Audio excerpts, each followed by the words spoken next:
at two important things that happened this past week. First of all, the National Prayer Breakfast in Washington, D.C., where Nigeria featured quite prominently. And also, in the same week, the deployment of a small team of U.S. military advisors to help, in Nigeria, deployment to Abuja. Now, to join me in that important conversation, I have virtually from Washington, D.C., two leading Nigerians who were in that National Prayer Breakfast in Washington, D.C. And then, of course, here in the studio, I have a security strategist. So I'd like to welcome virtually from Washington, D.C., Ms. Benny La. Benny La has been a member of the House of Representatives, won the election 5 times from Plateau State.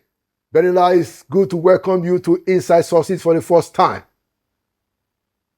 Thank you very much, Laulu. Thank you for having me. Excellent. Good to reconnect. Thank you. Excellent. Also, we have Mr. Emmanuel Ogebe, well known to our audience, a US-based lawyer, and who is also the winner of the Diaspora Merit Award. Emmanuel Ogebe, good to see you again. Always a pleasure, Laulu. Thank you. And right there in the studio, I have with me Dr. David Okoro, a security strategist. Brother David, good to see you on Inside Sources. Thank you. All right.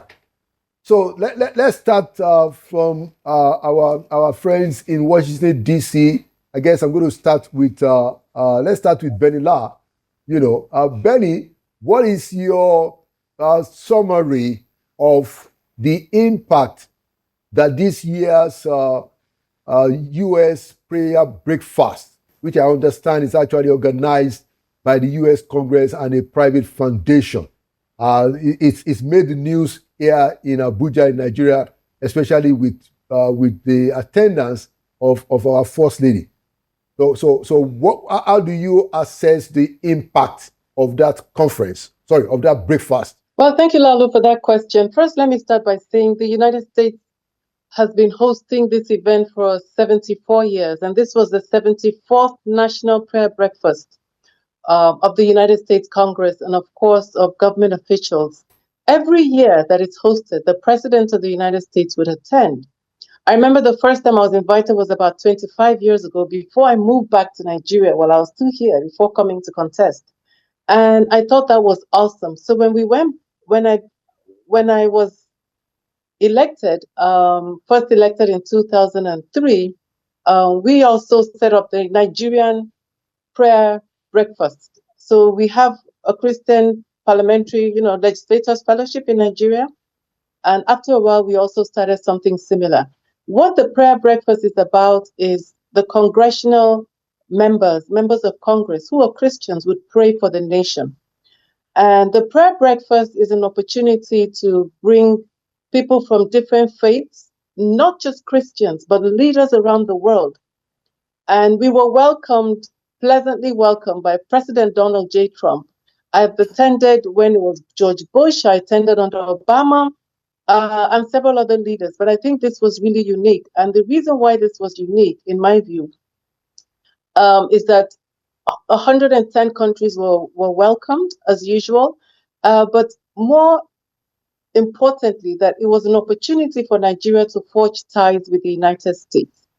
And very clearly in that hall, President Donald Trump recognized 2 leaders, world leaders, the president of El Salvador, and he said he recognized El Salvador because El Salvador was a crime-ridden country and the murder capital of the world. But because of their cooperation with El Salvador is now the safest country to live in Latin America. And after that, he went on to recognize the president of the Congo, the DRC, and he praised him for the economic ties and relationships that they were building with the United States. And then he recognized the First Lady, our own dear First Lady, Senator Oluremi Tinubu. That was remarkable. I stood up in that hall and I clapped. I was very proud to be a Nigerian at that time. So it shows, he said she's a respectable lady, she's a pastor. And I think in many side meetings, I could see the willingness of Americans to forge closer ties to Nigeria. And I could see that in the posture of Donald Trump. So it was very good for our diplomacy. And I was also very happy. We had a contingent of about 10 people. My governor, Governor Caleb Mutfwang, was on that contingency. These are individual invitations. I was very happy that the concept of the prayer breakfast hasn't changed. I sat next to a Muslim from Pakistan. I sat next to another lady, a Muslim from Albania, and they came from different countries, Christian, Muslim, Buddhist, monks. It didn't matter your religion. In fact, the princess of Saudi Arabia was the guest speaker. She's the ambassador of the United States here. And it was about all different faiths coming together to build nations, to pray for one another, to love one another, and to ensure peace. And I think I'm not a spokesperson for the United States, but I think this was very good because it helps to, forge peace among countries. So I was very, very happy to be there. Thank you. Okay, thank you. Thank you so much, Benila. And like she said, she has been 5 times elected as a member of the House of Representatives. I'm hopefully going to come back to her, but let's take it to Imale Ogebe. Ogebe is a U.S. Lawyer who has been very active. I'm sure, we're talking as way back as 1998, right there in the U.S., just like Benila, who left in 2003 back to Nigeria. So, Ogebe, I'd like to ask you, what's your take about this year's U.S. National Prayer Breakfast, especially the Nigerian dimension, where you have our First Lady, being recognized at a time when the relationship between Nigeria and America is going through a very, very unique, factor. Yes, well, I do want to say that I have also, been connected with the prayer breakfast for maybe almost 28 years. And while I'm happy that the First Lady was recognized, I do not understand why there's rejoicing over a protocol list, because that's what it was. As my learned colleague, the Honorable Benila, pointed out, the president of Congo was recognized, and Trump actually commended him because of the peace treaty that he worked with the president of Congo to sign with Rwanda. And that's why he called him a very brave man.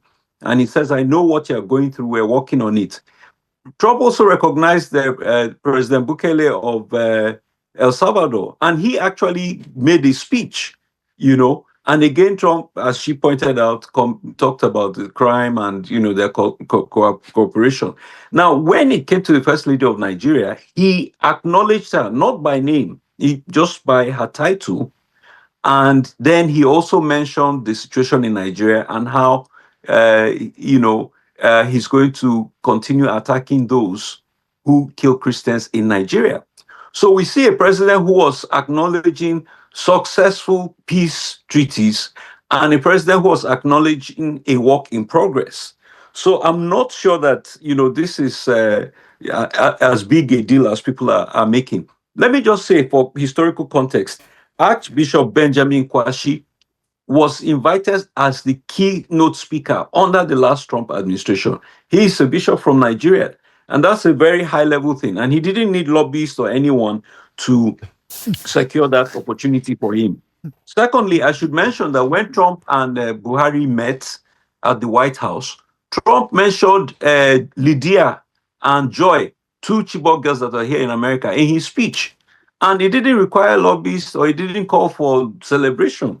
So I think we're making, a lot of mountain out of a molehill. The last thing I'll say on this point is that Kim Kardashian came to Lagos and got on the stage for 45 seconds and said, hello, Niger.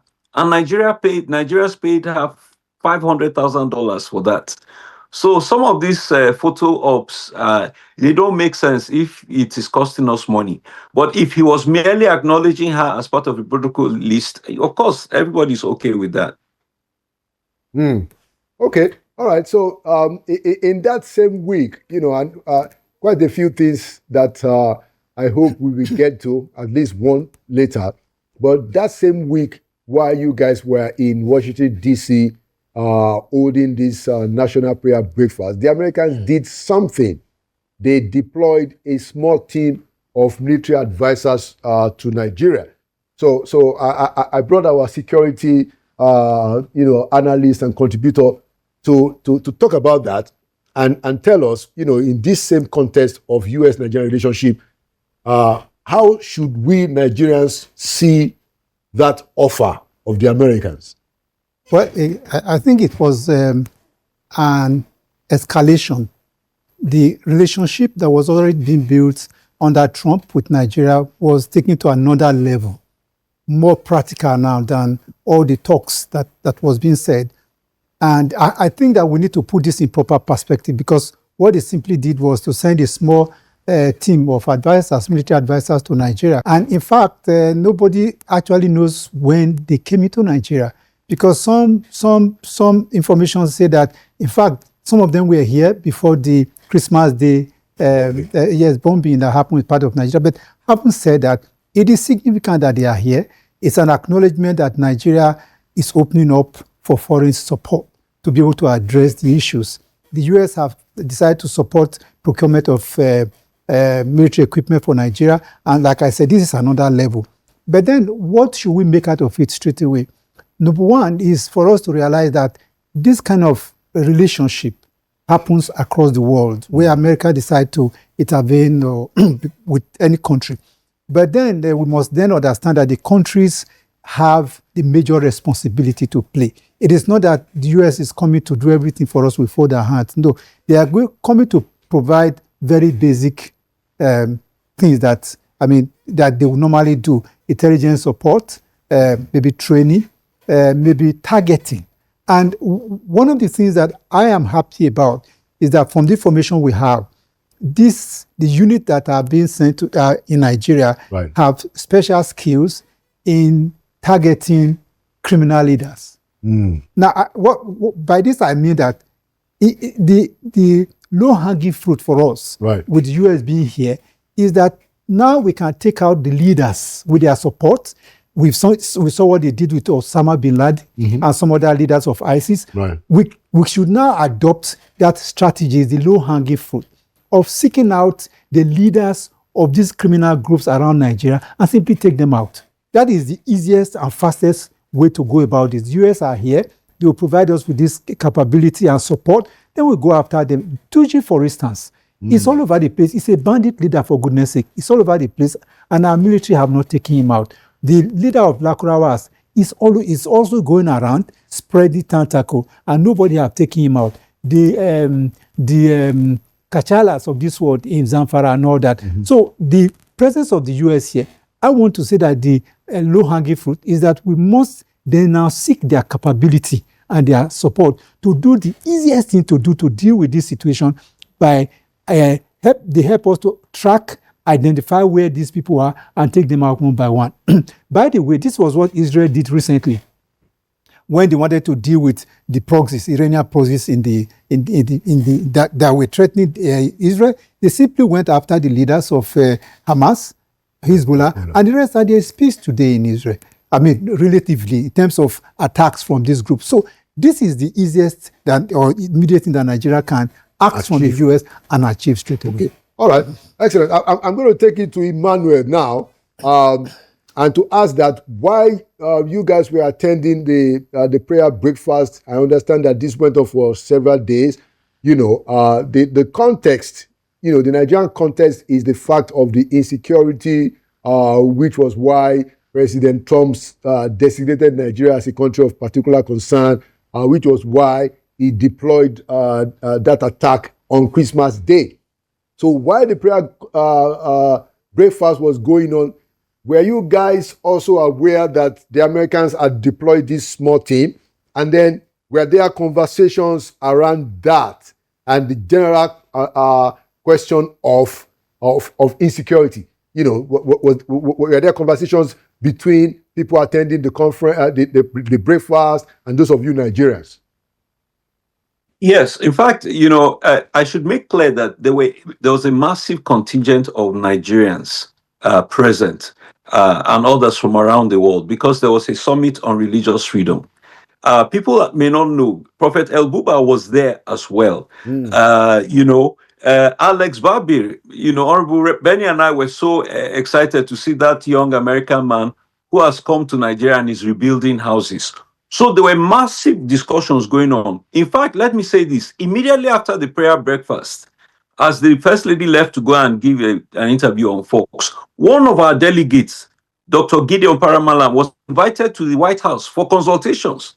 So there are lots of discussions going on and lots of actions going on, overt and covert.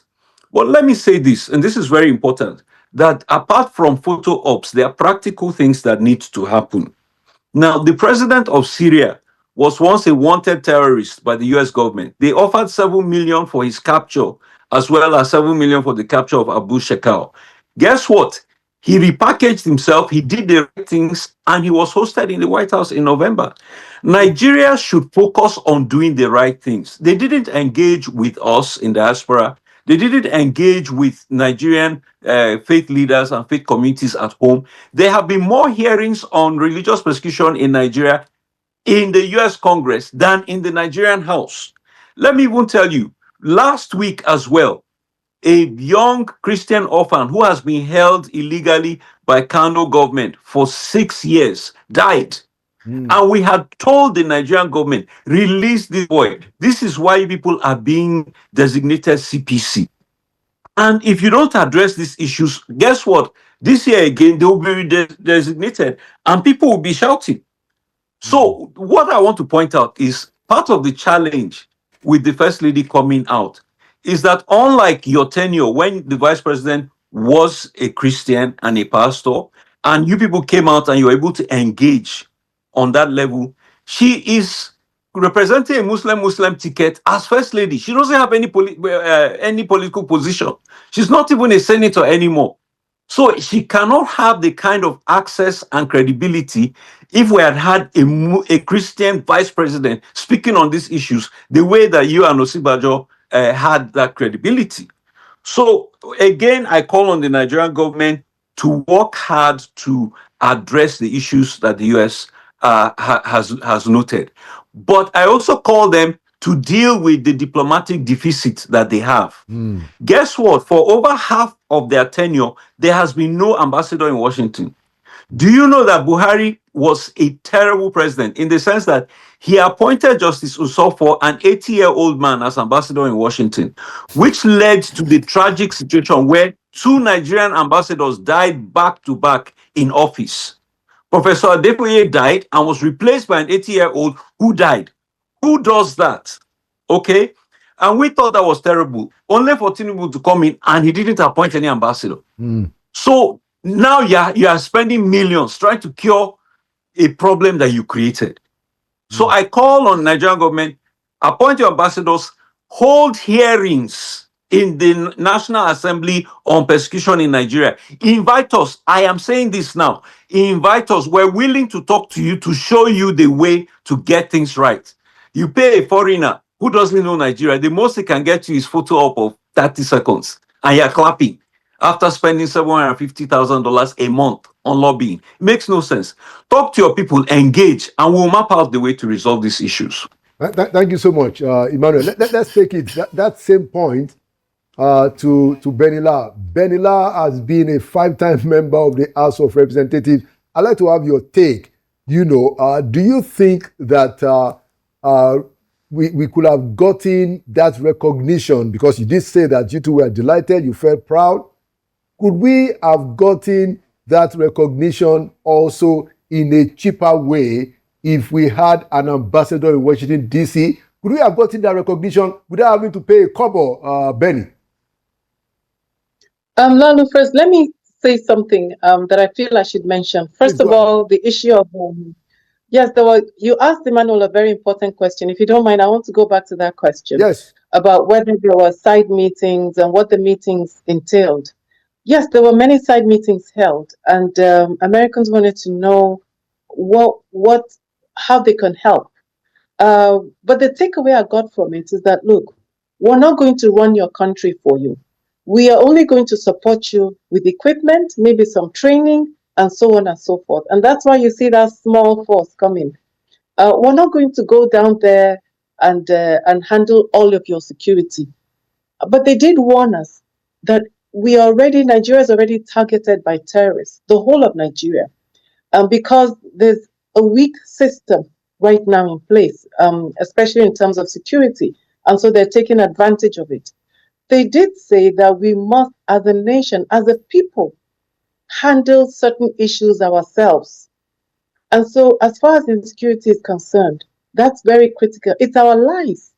It's Nigerian lives being taken away. So we need to, across the nation, especially in the entire northern Nigeria, come up with a solution.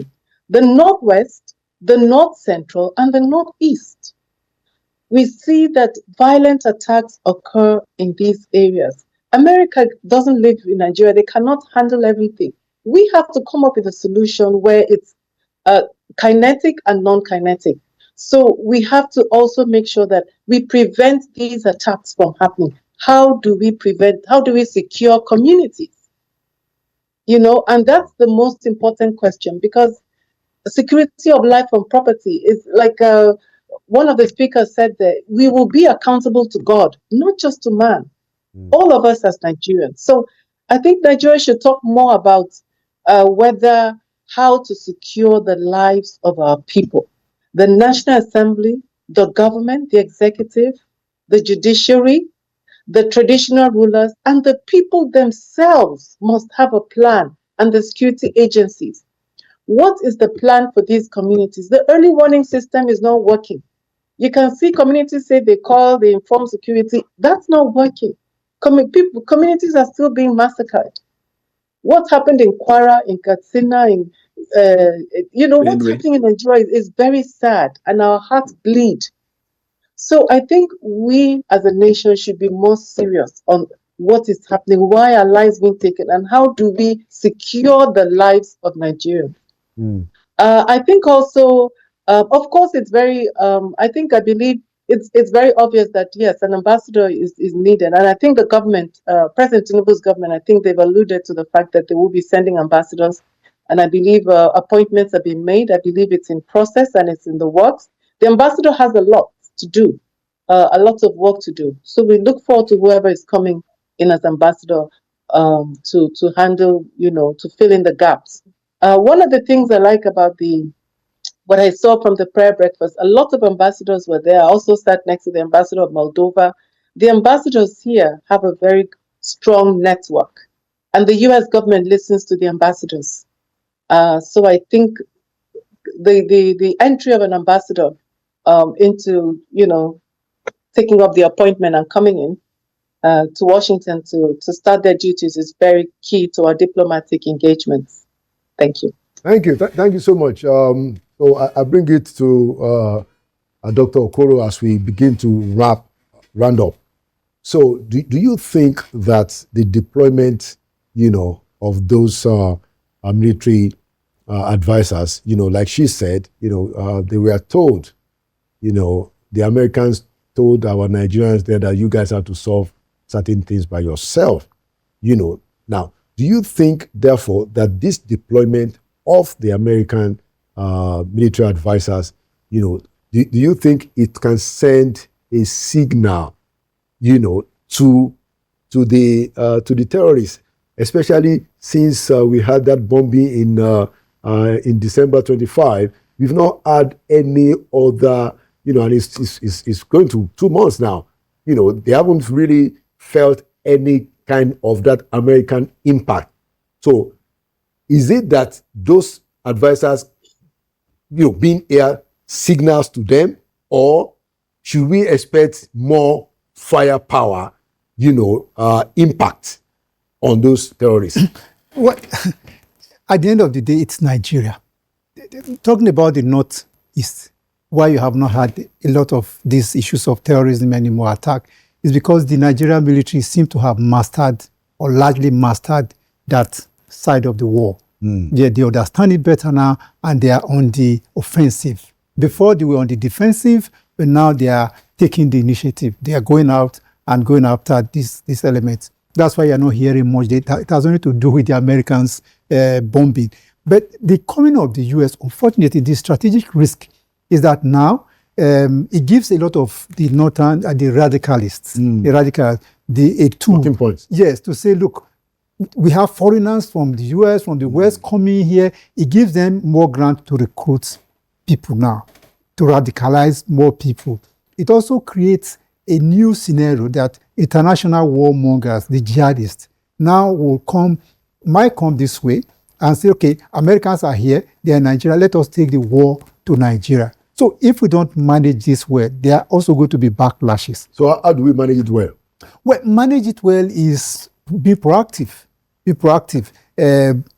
Simply building our capacity and also sending out the right message. For instance, Niger Republic are not in a very good relationship with America right now. And then Nigeria is bringing Americans here. So it immediately creates that issue, that tension that you are becoming the friend of our enemy, or they're even in your country. So we need to manage that way. Then the key issue, because the Americans might come, stay here for as long as, and they will not achieve much, the issue of our governed spaces, where we have a large portion of our country that is controlled and governed by criminals. In other parts of the world, like Colombia, where America like this also supported, they dealt with this aspect of parts of their country that were not governed. And I want to say that in order to be able to achieve that, there's nothing preventing us from setting up a military drone brigade. All the activity will be to manage drones. And with drones, we can dominate these areas we are calling ungoverned spaces, where the Lakurawas are, where the terrorists are, where the bandits are. That's their home. If we can take over those spaces, those ungoverned spaces, it will benefit us with the support of the Americans now that they are here because of their capability. If we don't do that, the US being here will not make any serious difference. They will come because of the problem we have not been able to solve. They won't be able to do much because how many of them anyway, they are not coming with boots on the ground. They are just going to be advisors. And so what can advisors do if we do not do what we need to do? And then I keep talking about the political will. Now you heard about the attacks in Kwara and other places. Who has ever been arrested? Why is it possible for people to kill people in Nigeria and nobody is ever interdicted? Nobody is arrested and tried? Because it's there for all of us to see that when you are involved in this kind of criminality, you will never be brought to book. Nobody is ever arrested. The Kwara incident, nobody has been arrested. And other places, nobody has been arrested. The kidnapping in the Kaduna State, nobody will be arrested, and don't know whether anybody will ever be. So these are internal things that we must deal with by ourselves before the American support can have any. Meaningful. Yes. Okay, thank you so much. Very good point and a very good place to end it. Thank you so much, Mr. Emmanuel Ogebe, Honorable Benila, who, by the way, is the daughter of the notable and respected elder statesman, the emancipator. Exactly. Very great man. And Thank you for having me. Thank you so much.